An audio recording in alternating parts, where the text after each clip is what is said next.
Lamai Ford University Podcast, episode 26. We're going to talk about objectivity as opposed to subjectivity today. Welcome back to the My Ford University Podcast. I'm George Sloan, founder and dean. Here we do not just talk about learning, we talk about doing something with what we've learned. We like application here.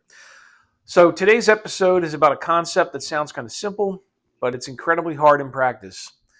Objectivity over subjectivity, and why we're choosing clear, fact-based thinking over emotion, assumption, which I hate that word, or bias, might be the most powerful thing you can do in both your personal and professional life. So let's dive in. We're all subjective creatures. You, me, everyone. You've got beliefs, you've got opinions, you've got experiences. We've got personal preferences. We've got social and cultural influences that nudge us in certain directions, sometimes without us even realizing it. Subjectivity isn't evil, it's what makes you human. But when subjectivity runs the show, especially in your decision making, you will sometimes get some very bad results. You tend to ignore facts, you stick with outdated ideas, you miss opportunities. You let feelings drive the proverbial car with truth and logic that are locked in the trunk. Interesting way to think of it.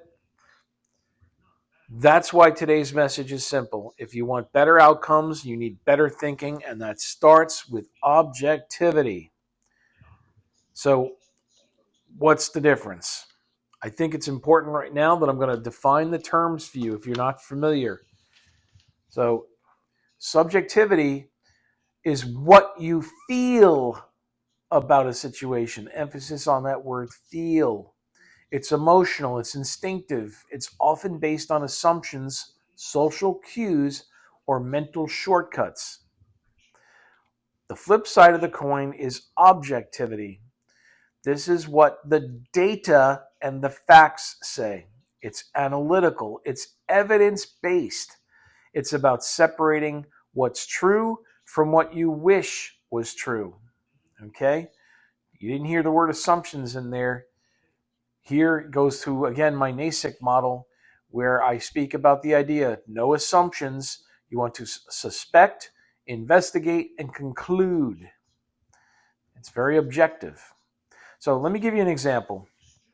Listen, you might feel your job is stable and secure, but objectively, your industry is shrinking, your company's profits are down, your role is at risk of being automated. The feeling and the facts don't match. That's where objectivity comes in, because reality doesn't care about how you feel. Again, subjectivity gets into feelings, impressions, a bias. Objectivity just looks at things in a very cold, analytic, nothing but the facts, ma'am approach. Okay? So, why is this so damn hard? Well, let's be real here. Objectivity is tough. Our brains are wired for subjectivity. We like quick answers. We hate being wrong. We get emotionally attached to our decisions and our identity. Objectivity is one of the foundations of emotional intelligence. And again, you should demonstrate that in almost everything. You don't want to react. You want to evaluate and then act. And you want to look at the facts objectively. So, here we all suffer from confirmation bias. Confirmation bias, if you're not familiar with it, is seeking out information that supports what we already believe. We want to confirm our beliefs, even if they're not right. Ego preservation, not wanting to admit we're wrong. Sometimes I wish I was wrong on some things, believe me. Groupthink, that's going along with the tribe, even when the tribe is wrong.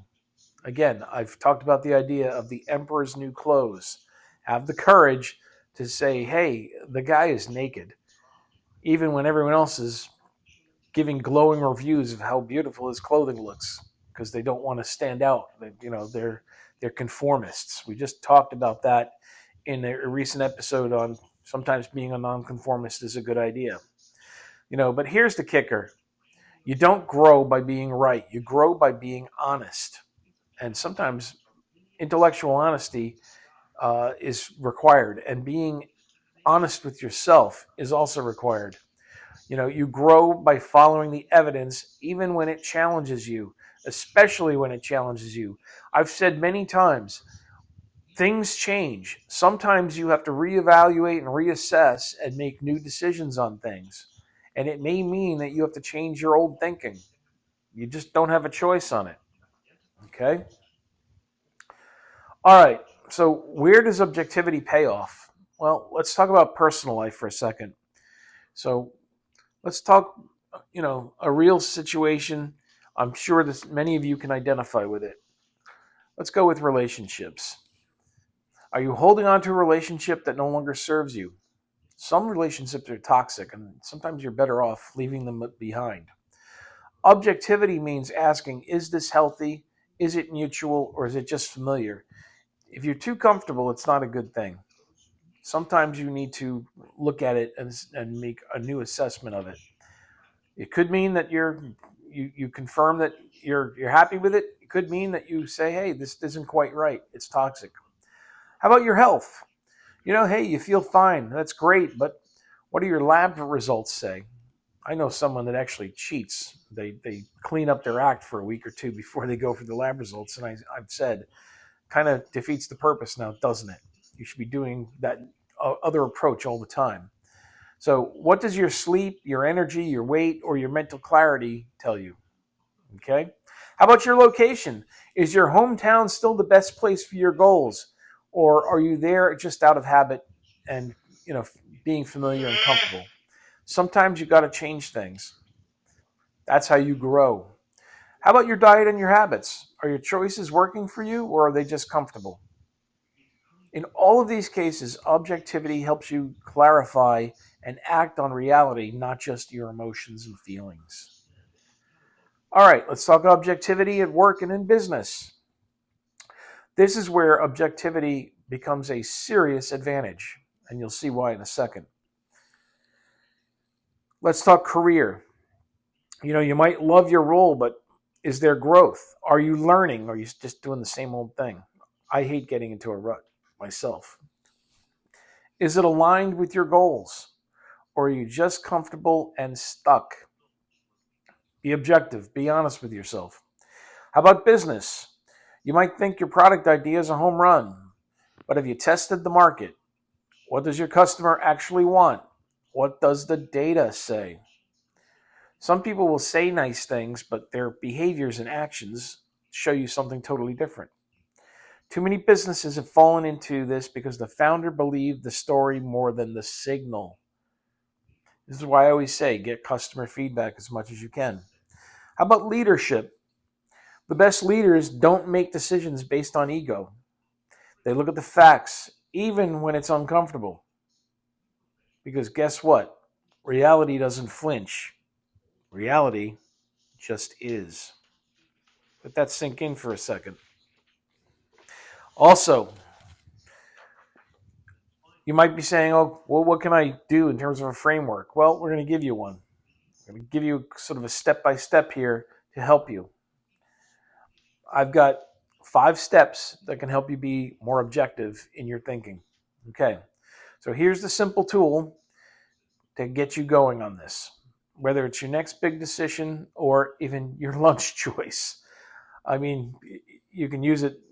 I would save it for more important things than your choice of lunch, although try to make a healthy choice for lunch.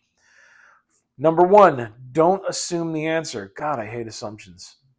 Again, when you assume, you make an ass of you and me. Suspect, investigate, and conclude. My NASIC model. You say to yourself, I might be wrong. Create the mental space for the truth. Always allow for a new decision. Always reassess. 2, look at the data. Not just the stuff that makes you feel good. Look at all the data. Look at the opposing views. In fact, I actually like going to the negative reviews when I'm looking at stuff. Look at hard numbers, long-term trends, and see what it tells you. Number 3, apply critical thinking. We have a whole article on that on myforduniversity.com. I would recommend go check it out. Ask yourself, who wrote this? What are the incentives to them and to you? Sometimes they're giving you their opinion because it serves them, right? Ask what's missing. Ask what assumptions am I making or are they making? And again, you don't want to make assumptions. Very rare that I use assumptions. Usually when you're assuming an interest rate, for example. But even that has to be based on some kind of factual reality and history. All right, number 4, decide or do more research. Now, you don't want to get stuck in analysis paralysis, but sometimes the answer is clear and you can make a quick decision, and sometimes you need more context. Dig in a little. If it's not life and death, you can take another moment or two to reconsider, okay? Either is fine as long as you know which one you're in, okay? Be clear-minded and open-minded, okay? Number 5, take action. Don't just think objectively. Act objectively. Knowing isn't enough. Results come from motion. Even, there are people who will see that the reality is something and they'll do the opposite, and it just doesn't make sense. You need to act on the conclusions that you've drawn and act accordingly. All right. The surprising truths that objectivity can sometimes reveal, some of these may be surprising. Once you start doing it, I'm telling you, you're going to notice some weird things. You start discovering that truths that challenge what you thought you knew start to bubble to the surface. And I'm going to use an example that is a little self-serving here because it goes with my position on traditional higher education at this point. But that 4-year degree might not be the best investment for you. And the data is showing the ROI, or return on investment, for 4-year college degrees, particularly non-STEM or science, technology, engineering, and mathematics, traditionally, it's not paying off, okay? That a certification, trade, or small business choice might be better. Again, these are some of the things that, there are alternatives that you really should be considering. They're not second best anymore. They're starting to, in some cases, exceed what college would look like. Another thing, that quote-unquote dream job isn't really a dream. It's just where you were told, or what you were told to want. And it might not be all it's cracked up to be. Another thing you might realize is that your current habits are actually sabotaging your goals. Spend a lot of time in front of the TV.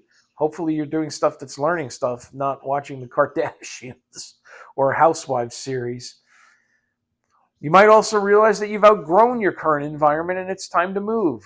Now, this could be, a job. It could be your career. It could be your physical location. Might be time to do something different. And you know what? These are good things.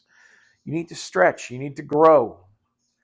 Don't just make haphazard decisions or half-thought decisions, but evaluate. And objectivity helps you do that. Because once you see reality clearly, you can build something better. Okay?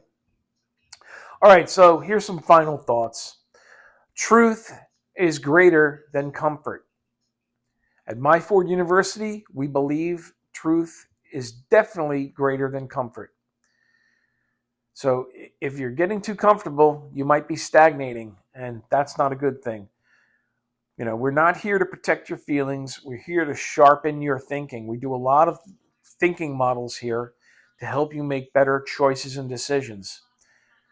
Just because better thinking will tend to lead to better action. And again, we always say, learn the knowledge and skills, but the really important part, the payoff, the transformation comes when you apply them quickly, because that's when you get real results, real outcomes, and true transformations, right? A better action will always lead to better results. So here's your challenge. I'm going to give you something to think about. Take one decision that you've been putting off, or you can take more than one, but I'd start with one. Let's go for that little win. We've talked about that. Run it through the 5-step framework. See what your feelings are hiding from when it comes to the facts, okay? And then do something about it. Act on it. Try something. Test something. You can always iterate or pivot, but go and start with something. Dreams are wonderful, and we did a whole thing on that too, turning your dreams into reality, but the only way it works is when you bridge the gap, and it's usually bridged with positive action. But improved realities are priceless. That's what we've said before, okay? Dreams are wonderful. Realities, improved ones, are priceless. And objectivity is one of the key ways to get you there, okay? All right. I want to thank everyone for listening to this episode of the My Ford University podcast. If you liked it, share it with someone who needs to hear this message. I always say, don't keep us a secret. Subscribe, leave a review, and check out myforduniversity.com for more content on thinking better, doing more, and building your life the way you actually want it. So until next time, think clearly, act decisively, and remember, subjectivity may feel good, but objectivity gets results. And we always say, learn it fast, apply it faster, and we can now add, enjoy the results or the fruits of your labors. So until next time, thank you very much, and we'll see you soon.